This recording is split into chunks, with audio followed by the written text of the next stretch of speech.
Hello बच्चों, let's see this question is calculate the acceleration due to gravity on the earth's surface of a pulsar of mass m is equals to 1.98 into 10 to the 30 kg and radius r is equals to 12 kilometre without rotating time period दे रखा है।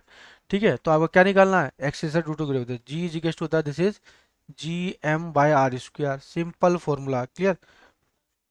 सारी की सारी value put कर दो तो 6.67 into 10 to the power minus 11। Clear?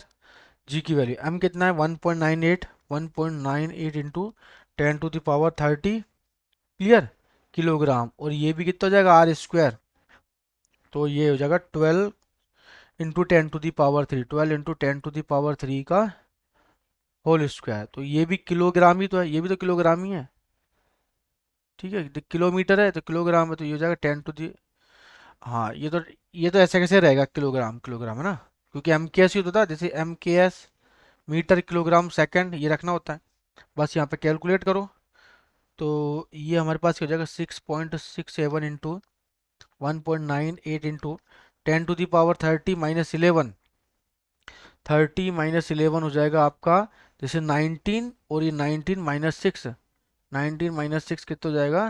This is 13, तो 10 to the power 13। Clear? Upon 144। Clear है? तो बच्चों ये वैल्यू आएगी मेरे पास, है ना?